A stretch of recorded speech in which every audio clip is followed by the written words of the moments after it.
સિકોતર બોલ એટલા વાર્તા પૂરી થઈ જાય.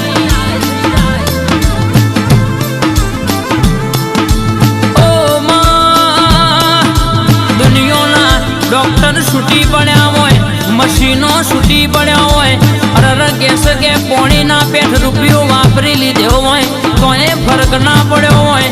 અરે જોગીપુર સિવિલના ડોક્ટર છૂટી પડે પણ મારી